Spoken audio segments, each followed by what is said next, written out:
Explore the vibrant arts and culture landscape of Michigan, a state with a thriving creative ecosystem that has birthed iconic movements like Motown and the Purple Rose Theater.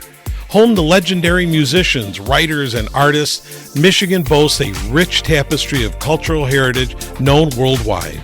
Michigan Creates is a podcast series that will connect listeners with gifted artists and cultural institutions that are nurturing Michigan's vibrant creative landscape. I'm your host, Ara Topouzian. Today we're exploring the world of visual storytelling with Julie Dawson, an accomplished artist whose work captures both imagination and emotion. From vibrant illustrations to heartfelt children's books, Julie's creativity knows no bounds. It was truly a joy to speak with her, not only because of the incredible body of work, but also because of the energy and passion she brings to her art at an age when many have slowed down. Her spirit is nothing short of inspiring. Stick around as we explore her artistic journey, the inspiration behind her work, and what it means to be a creator in Michigan. Let's get started. Julie, thank you for being on the program today for Michigan Creates. I'm really looking forward to our conversation. You were recommended to me to talk to. I had not heard of you. And after you and I had a real brief conversation, I did some research on you, and I've told you offline, I saw a video that was fascinating to watch. And so I feel honored to have you on this program today. So thank you for doing that. Well, thank you very much. It's always wonderful to have somebody discover you. Yes, definitely. And we're not too far apart. You're in Birmingham, Michigan. I'm not too far from there. And you continue to have a very long and illustrious art career. And so I want to maybe not go right from the beginning, but let's talk about how long you've actually been an artist. I moved to Detroit to take a job with the Girl Scouts. That was Yes. in 1963. And I didn't know anybody here. I didn't know a single soul. So I thought, well, at night, I think I'll take a class in watercolor. And 10 years later, I resigned from my job to become a full-time artist, author, designer, photographer, and speaker. That was 51 years ago. So it was a great time to start. I just loved watercolor, and I loved the opportunities that it brought me because I was working for the Girl Scouts, where one of my jobs was to sell people on giving money to the Girl Scouts. How hard is it to sell a piece of art in comparison? So that worked really well. And I've had a wonderful, wonderful career. It keeps going in many, many directions, and it probably still will. And so the Girl Scouts were very influential on you, and you've been involved are you still involved with the Girl Scouts? Very heavily, very heavily. Internationally, I've just sponsored 6 international conferences for young women from the age 18 to 25. So how has that involvement influenced your art and community projects? Well, because I donate a lot of the work. Well, in fact, you can't see, but behind me Right. are kaleidoscopes that I have made for Girl Scout organizations around the world, and I work in my organizational abilities with them too. But I do a lot of designing and creating of things for them to sell to raise money. So that's really fun.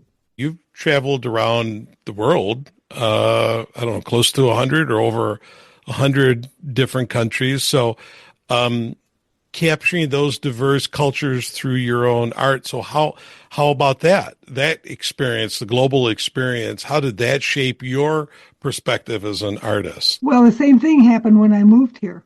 Yeah. 2 amazing things happened when I moved here. I didn't know a single soul, but someone asked me if I'd like a blind date. And that blind date happened to be an incredible man who shared my interests in the world and in traveling. So we'd go for a month to 7 weeks just to one country. And Yep. we ended up going to 101 countries. And we went by ourselves. So we had the opportunity to do what we wanted to do and explore things that were interesting us, mainly to find out what makes the country tick. Fortunately, because I had been involved in international Girl Scout conferences, I had Girl Scout friends in many countries. So when you stay in a home, it's a whole different experience. You see that Right. country through their eyes and their activities. So that was very important. And also just knowing about the different countries and being in, and having gone to different events around the world with the Girl Scouts. It's all it all works into art because I think uh, basically at 17, when I started my international Girl Scout experiences in Yeah. Switzerland, their purpose was to change hate to appreciate, to celebrate.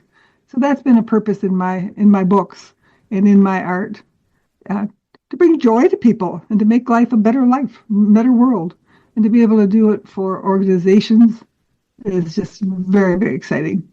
It's amazing the amount of work that you've done, and you talked about sort of the different mediums that you've worked in. So since you mentioned books, we need to talk about Silly Billies, Mhm. which I did get a kick out of just hearing that word, because certainly it's a word that I heard when I was a kid. Certainly I was No, probably referred to as that, you little silly Billy. It's not no. necessarily a word you hear a lot now. Talk about this. These are children's books that it's Mhm. sort of a series called Silly Billies, characters and whatnot. So talk about that. How did you develop that theme? Life hands you these things, doesn't it? Yeah, So I had done a painting of children in silly costumes doing silly things because somebody had asked me if I would do things that could be given as gifts at for new babies or at showers. And right. so I called it the Silly Billies. Well, I discovered that I had a cousin whom I had never met who was 6, had just been diagnosed with brain cancer. So I thought, ooh, she needs something silly. So I sent her a copy of the painting. And then 3 mornings I woke up, and in the night I had written these books about the Silly Billies. They were really pretty fun and silly and whimsical. And then I wrote another one of that in that same ilk. In the last couple of years, I've written 2 serious ones. The Silly Billies got serious because one is called The Silly Billies Find Stripes and Spots. And it's about the Silly Billies going to Africa. Of course, they're imaginary children, where they discover how wonderful it is to know people, animals that are different. And Right. that actually won the Next Generation Independent Book Award for the illustrations. But it's about changing hate to appreciate, to celebrate. And then I was commissioned by the World Association of Girl Guides and Girl Scouts to do a book about confidence, because confidence has been a really issue for kids today Sure. after the pandemic. So that one's the Silly Billies Find Confidence. So those two. Now I'm about to do another thing about the Silly Billies, which will also have to do with trying to bring peace into the world. Julie, how many books have you written so far then in this series? Well, 7. There's one that I wrote for Care House, which is Okay. a house here for children who are neglected or abused. And so I had done murals in the buildings of the Silly Billies to make it a happy place. And so while I was doing the murals, I thought, oh, these kids who are coming here are coming for rotten reasons. I think they each should get their own book. So I did a book for them where it's basically you're in charge and you're the master of your life. And it's a very positive book trying to give kids the ability to take over and stand up to the things that are tough in their lives. So that was one I just did for them, and they gave them to each of the kids who came there for their counseling. So that's 7 in that series. And then I've also done a coffee table book. Yeah, I want to talk about that. So you also have a fascination for bells. I do. I mean, you're a very intriguing person. I mean, you really have got a lot of different. You're not really focused on one thing. You've got a lot of different things going on. But talk about the bells. Like, how is this? How did that become a passion for you? Again, a crazy reason. My Yeah, husband and I went to a bell ringers concert, and we had never been to one before. right. Afterwards, we went to they had a coffee hour afterwards, and we met the director of the Bell Ringers, and had a wonderful conversation with her. She lives in Detroit. We live in Birmingham. The next day, we happened to be out in West Bloomfield in a store, and we happened to run into her. Okay. And so, anyway, she came over, became a friend and a customer. And because I do photographs for cards, greeting cards, she said, how about doing some of Belle's? Because you travel. Could you take some photographs of Belle's? So I did. And then I did some more and some more. And pretty soon, when I had taken over 15,000 photographs, Wow. I decided, maybe this should be a book. So the book is really fun because it's photographs of Belle's in 57 countries. And then I've written the stories of either how we found them or how they're used. And bells are the most unique object in the whole world. There are more uses of bells, and the weirder the reason, the more fun it was. So eventually I wrote a book. I have enough photographs, different ones, that I could do another book, but I think I'm moving on to other things. Wow. Do you ever rest? Nope. Nope. Good for you. Well, And you have a home studio, so talk about that. The video that I saw showed bits and pieces, and like I said, one of these fine days, I want to make it out to your home studio. But for those that haven't been there, describe what they would experience by visiting your studio. well, I am so lucky to live where I do. I've lived in this house for 51 years, and I'm 5 blocks from downtown Birmingham, but I have an acre of woods, and I'm on the Rouge River, and another 3/4 acres of gardens. So, first of all, outside is so fun, and I've designed a fabulous gazebo with one of my kaleidoscopes for the roof, and it's a place for conversations. I think that's what I just love about life, meeting different people and the wonderful conversations that happen. So then when you come inside, I have art tours. It's like a 3-hour program. Yeah. And when people come, we tour the outside and I tell them the stories about all the gardens. There were no flowers here when we moved in, and now they're everywhere. And so then I give a little talk about my world as an artist. We take a tour of the house where all the paintings are original watercolors. Then we come to my studio. In my studio, there are 60 reproductions of 60 different paintings and note cards and fabrics that I've designed, 100 samples of fabrics. And you see where I work, and I do a demonstration of watercolor if we have time. Then we can go to Studio B. I've designed and had made 60 different products with my art on them. And so Wow. that's another whole fun experience. Anyway, I'm out here about 100 hours a week. So it's a good thing. I love being here. And I look out over the river and the woods and the flowers. And there's always a lot of stuff going on. Yeah, I'm getting tired just kind of thinking about it. Yeah, please don't. No, so I want to go back to Silly Billies for a minute because some of your artwork has landed in like children's hospitals. Is that correct? Right. Talk about that. How did that come about? Well, I've done murals in various hospitals of the Silly Billies themselves. But during COVID, Yep.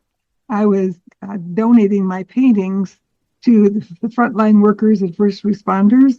Because such an awe and such appreciation of what they were doing. Astounding that they gave so much of themselves to absolute strangers at peril of themselves. So one of the first person that I contacted about this project, it was the director of the children's pediatric department at Royal Oak Beaumont Hospital. She said, "You mean you'd give paintings to my staff?" And I said, "Sounds good to me." So anyway, got started. I ended up being in over 50 places and being able to give about 2,000 paintings to the incredible people who were working. So when this gal came to pick up some work, she said, "Oh, I'm going to Children's Hospital. I'm going to a new job. I wonder if you'd be willing to give them a painting." And I said, well, how about I just do the whole department? So I did, Wow. which was so fun. And my book is on the wall, The Silly Billies Find Stripes and Spots. And so the hope is that I'm presenting a piece idea through kids and through fun. So, like, there's a 29-foot mural, 29 by 5-foot mural that I did of the animals out in the wild.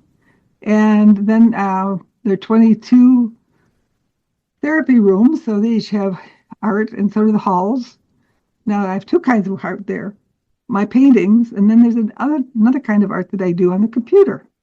And this is so fun. I will take a painting and Yeah. I will put it on the computer. And then I go and I take bits and pieces of it and I go, "Wah!" And the noise is very important. And then I make these animals out of from bits and pieces from my paintings.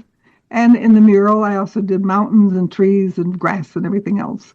So the whole department is based on silly billies Right. and and animals and Africa. So you mentioned you're working on another Silly Billy's book. What's next? What haven't you done that you would still like to do?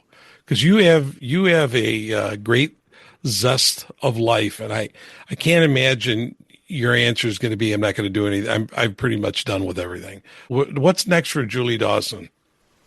Well, you see, it kind of depends who calls me and needs something. So Okay, yesterday, somebody called me. I work with her very closely.